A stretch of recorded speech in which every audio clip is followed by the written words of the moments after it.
Banjir bandang menerjang permukiman warga di Maros, Sulawesi Selatan, Saudara. Banjir terjadi setelah wilayah ini diguyur hujan dengan intensitas tinggi dalam beberapa hari. Sedikitnya ada 8 kecamatan di sejumlah titik yang terdampak. Akibat banjir bandang, sejumlah jembatan dan akses jalan warga terputus. Personel dari Badan Penanggulangan Bencana Daerah melakukan evakuasi pada warga yang terkena dampak banjir. Laporan yang sudah masuk ada 8 kecamatan yang sudah mengalami banjir, tetapi yang terparah saat ini ada 3 kecamatan yang terjadi banjir bandang, yaitu Camba, Cendrana, Manlawa. Upaya yang sudah dilakukan sejauh ini, Pak? Upaya yang kita sudah lakukan saat ini, kita sudah mendrop logistik untuk keperluan para korban yang terdampak bencana banjir. Saat ini sudah menuju ke lokasi. Informasi terkini dampak banjir bandang yang menerjang 8 kecamatan di Maros, Sulawesi Selatan. Kita bergabung dengan jurnalis Kompas TV Aziz Hamid. Selamat pagi Aziz, bagaimana kondisi terkini banjir di Maros? Apakah masih tinggi?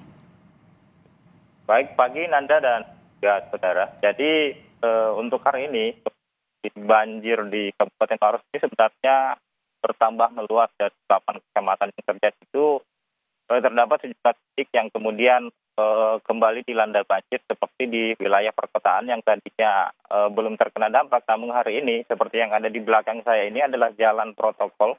Jalanan di Pangeran Petarani juga tergenang banjir sejak sore kemarin.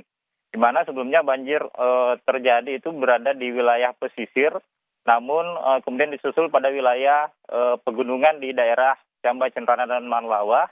Dan hari ini seperti di Kecamatan Turikale pun itu sudah dilanda banjir dengan ketinggian dengan ketinggian bervariasi. Kalau di jalan raya ini sendiri ketinggiannya mencapai sekitar di bawah lutut orang dewasa. Kondisi ini pun membuat akses jalan di tempat ini itu tidak bisa dilalui oleh kendaraan. Hanya beberapa kendaraan tertentu saja yang memungkinkan untuk melalui jalur ini, Nanda.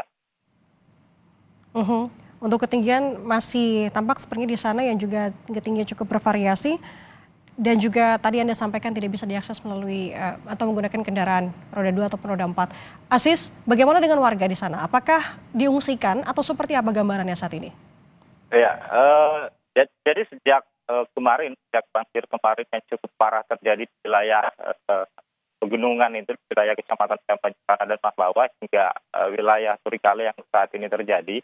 Itu petugas dari Badan Penanggulangan Bencana Daerah, dari PMI, kemudian dari Basnas dan sejumlah relawan itu terus bekerja untuk mengevakuasi warga yang terkena dampak bencana banjir ini. Jumlah warga kemudian diungsikan di tempat-tempat pengungsian sementara seperti di kantor kecamatan, namun meski begitu tetap juga ada warga yang memilih mengungsi di rumah kerabat mereka. Selain mengevakuasi warga yang terkena dampak, juga pendistribusian logistik telah dilakukan oleh pemerintah daerah dan juga pendirian posko atau juga termasuk dapur umum untuk melayani untuk kebutuhan makan minum para korban terdampak banjir di wilayah Kabupaten Maros ini, Nanda. Aziz, tadi di awal Anda sampaikan bahwa saat ini kondisinya memang banjir bandang ini semakin meluas begitu ya ke beberapa daerah. Apakah artinya nih penegasan masih dalam 8 kecamatan di Kabupaten Maros yang terdampak ataukah bertambah atau seperti apa, Pak Aziz? Ya, sejauh ini dari data yang kami peroleh dari Badan Penanggulangan Bencana Daerah itu ada 8 kecamatan yang terkena dampak. Namun 8 kecamatan ini itu tersebar di sejumlah titik wilayah yang terjadi bencana banjir.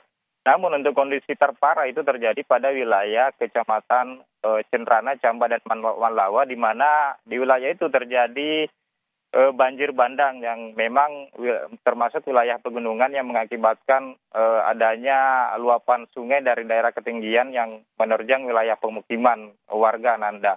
Namun sampai hari ini banjir juga terjadi di wilayah perkotaan yang hari ini bisa dikata dengan kondisi geografis yang terbilang rendah. Dari air yang telah mengalir dari hulu tadi, dari wilayah pegunungan itu kemudian turun ke wilayah perkotaan yang menyebabkan air sungai meluap sehingga banjir terjadi di tempat ini, Nanda. Aziz, selain intensitas hujan yang tinggi, apakah banjir bandang di sana ada dugaan lainnya seperti penggundulan hutan sehingga terjadi banjir bandang?